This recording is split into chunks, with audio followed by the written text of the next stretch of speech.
शाकाहार भारत में हजारों सालों से है। दुनिया भर में सबसे ज्यादा शाकाहारी लोग भारत में रहते हैं और इसकी शुरुआत हुई थी अहिंसा के सिद्धांत से। पर क्या आपको पता है आज शाकाहारी लोग भी कई तरीकों से जानवरों पर क्रूरता का हिस्सा बन रहे हैं।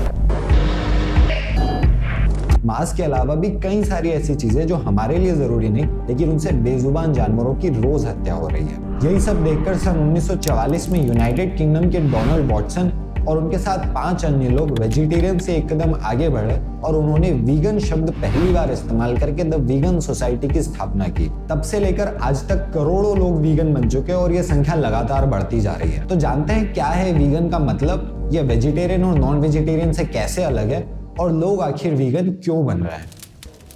अगर आप पूर्ण शाकाहारी हैं तो आपके खाने के लिए बहुत सारी वेजिटेरियनिज्म को आज सिर्फ एक डाइट के तौर पर देखा जाता है। आप क्या खाते हो इससे पता चलता है कि आप वेजिटेरियन हो या नॉन वेजिटेरियन। और असल में वेजिटेरियन का मतलब होता है लैक्टो वेजिटेरियन, यानी आप पौधों के साथ साथ दूध के पदार्थ का भी इस्तेमाल करते हैं। इसी में फिर कुछ लोग अंडे भी खाते हैं जिन्हें एगिटेरियन कहते हैं, और फिर केवल मछली खाने वाले लोग भी हैं जिन्हें पेस्केटेरियन कहा जाता है। वीगनिज्म इस सबसे अलग है। द वीगन सोसाइटी की वेबसाइट पर इसकी परिभाषा है कि वीगनिज्म जीने का एक ऐसा तरीका है जिसमें आप जितना संभव हो सके उतना भोजन, कपड़े या किसी भी दूसरी चीज के लिए जानवरों पर हो रही क्रूरता या उनके शोषण का समर्थन नहीं करते। यानी अगर आप वीगन हो तो आप जानवरों से लिए जाने वाले किसी भी पदार्थ का इस्तेमाल नहीं करोगे। मांस, अंडे, दूध से बनने वाले प्रोडक्ट्स, शहद, ऊन, चमड़ा, फर, रेशम, जानवरों पर टेस्ट किए गए प्रोडक्ट्स या कोई भी ऐसी चीज जिसमें कोई भी एनिमल प्रोडक्ट मिला हुआ हो, जूते से लेकर टूथपेस्ट तक। बहुत लंबी लिस्ट है यार ये तो नहीं। इस पर हम 1 मिनट में आते हैं, लेकिन पहले हम ये जान लेते हैं कि लोग आखिर वीगन बनते क्यों। आजकल ज्यादातर लोग प्लांट बेस्ड फूड को अपना रहे हैं। पिछले कुछ सालों में भारत में भी वीगनिज्म का प्रचलन बढ़ रहा है और लोगों के वीगन बनने के 3 बड़े कारण हैं। इसमें सबसे पहला और शायद सबसे महत्वपूर्ण है एनिमल क्रुएल्टी। आमतौर पर हमें लगता है कि मांस के अलावा दूसरे एनिमल प्रोडक्ट्स में जानवरों को कोई नुकसान नहीं पहुंचता, जबकि ऐसा नहीं है। अंडों के लिए कई मुर्गियों को एक ही पिंजरे में जीवन भर ठूंस कर रखा जाता है। दूध देना बंद कर देने पर गाय भैंसों को कसाई को बेच दिया जाता है। ऊन के लिए भेड़ों के साथ क्रूरता होती है और चमड़े के लिए भी गाय भैंसों को मारा जाता है। इसके अलावा रेशम के लिए कीड़ों को जिंदा उबाल दिया जाता है। सवारी के लिए गधों, घोड़ों और हाथियों पर क्रूरता होती है और भी बहुत कुछ। कुल मिलाकर जहां भी जानवरों का इस्तेमाल करके उनसे पैसे कमाए जा रहे हैं, संभावना यही है कि वहां पर उनका शोषण हो रहा है। वीगनिज्म इस सब के खिलाफ खड़े होने को कहता है और अपने से कमजोर के प्रति एक अहिंसक रुख अपनाने पर जोर देता है। अगर आप अलग अलग तरीकों से जानवरों पर हो रही क्रूरता के बारे में विस्तार से जानना चाहते हैं तो YouTube पर इस वीडियो के डिस्क्रिप्शन बॉक्स में आपको मेरे दूसरे वीडियोस की लिंक मिल जाएगी। इसके अलावा लोग पर्यावरण को बचाने के लिए भी वीगनिज्म को अपना रहे हैं। ग्लोबल वार्मिंग से होने वाली तबाही इंसानों के लिए फिलहाल सबसे बड़ा खतरा है और मांस, अंडे, दूध, चमड़े वगैरह के लिए जानवरों को बड़ी संख्या में पैदा करवा कर मारना ग्लोबल वार्मिंग का एक बड़ा कारण है। स्टडीज बताती हैं कि अगर पूरी दुनिया वीगन बन जाती है तो हमें फिलहाल खेती के लिए जितनी जमीन की आवश्यकता है उससे 75% कम जमीन में ही पूरी दुनिया का पेट भर जाएगा। भोजन के अलावा जानवरों से लिए जाने वाले दूसरे प्रोडक्ट्स भी पर्यावरण को बहुत नुकसान पहुंचाते हैं। यूनाइटेड नेशंस ने अपनी रिपोर्ट में कई सालों पहले ही इस बात पर जोर दिया था कि अगर क्लाइमेट चेंज से होने वाली बर्बादी को हमें कम करना है तो हम सभी को वीगन बनना होगा। इस रिपोर्ट के बाद से दुनिया भर के वैज्ञानिक लगातार कहते आ रहे हैं कि अपने लेवल पर पर्यावरण को बचाने के लिए सबसे अच्छा कदम है वीगन बनना। इस सब के बारे में और जानने के लिए आप मेरी दूसरी वीडियोस देख सकते हैं। तीसरा कारण है वीगन भोजन का हमारे स्वास्थ्य पर प्रभाव।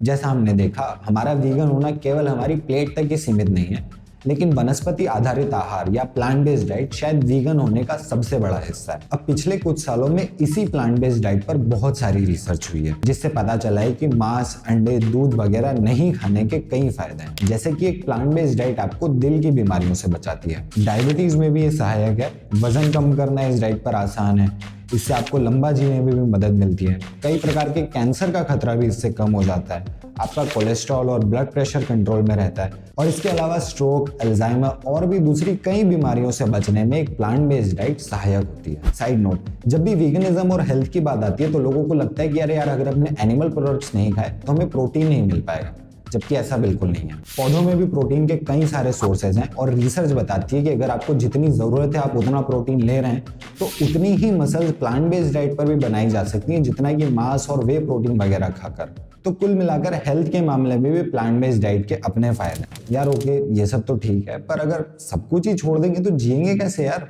यहाँ समझने वाली बात यह है कि वीगनिज्म का मतलब बस चीजों को छोड़ना नहीं होता। जानवरों से लिए जाने वाले प्रोडक्ट्स की जगह हमारे पास कई विकल्प है जिनका हम उपयोग कर सकते हैं। दही, पनीर, शहद, चमड़ा, रेशम और लगभग सभी एनिमल प्रोडक्ट्स के वीगन विकल्प मौजूद हैं। आपको नहाना और ब्रश करना बंद नहीं कर देना है। अगर ऐसा होता तो पूरी दुनिया कब की सब बासी वीगन लोगों को एक अलग टापू पर रहने के लिए भेज चुकी होती। आपको बस ऐसे साबुन और टूथपेस्ट का इस्तेमाल करना है जिनमें ना कोई एनिमल प्रोडक्ट्स हो और ना ही उन्हें जानवरों पर किसी तरह से टेस्ट किया गया। पर फिर भी यार इसकी कोई लाइन तो होगी। ऐसे तो फिर मच्छर मारना भी गलत है और खेती में भी न जाने कितने सारे जानवर मरते हैं, तो क्या खाना खाना छोड़ दें? इसकी कोई लाइन तो होगी कि बस अब इतना ही करना होता है वीगनिज्म में। वेल, वीगनिज्म की परिभाषा में प्रैक्टिकल शब्द का बहुत महत्व है।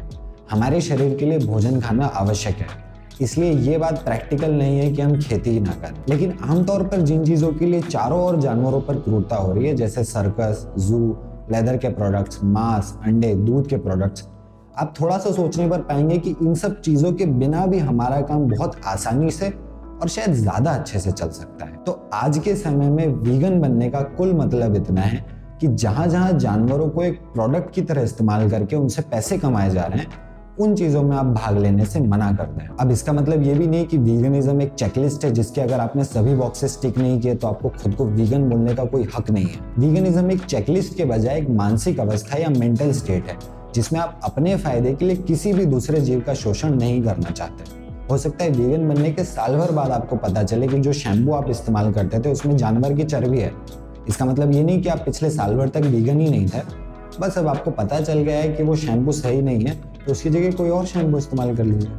दवाइयों पर भी यही बात लागू होती है। क्योंकि दवाइयों का हमारे पास में आज की तारीख में कोई रिप्लेसमेंट नहीं है, इसलिए हम उस बारे में कुछ नहीं कर सकते। हालांकि वीगनिज्म शब्द विदेश से आया है, लेकिन इसके पीछे जो अहिंसा और जीव दया की भावना है वो भारत में हजारों सालों से प्रचलित है। कई हिंदू, जैन, बौद्ध और सिख धर्मगुरुओं ने न सिर्फ मनुष्यों के साथ बल्कि पशुओं के साथ भी अहिंसा पर जोर दिया है। आज ना हम बैलों से खेत जुतवाते हैं और ना ही लंबी यात्रा के लिए घोड़ों का इस्तेमाल करते हैं।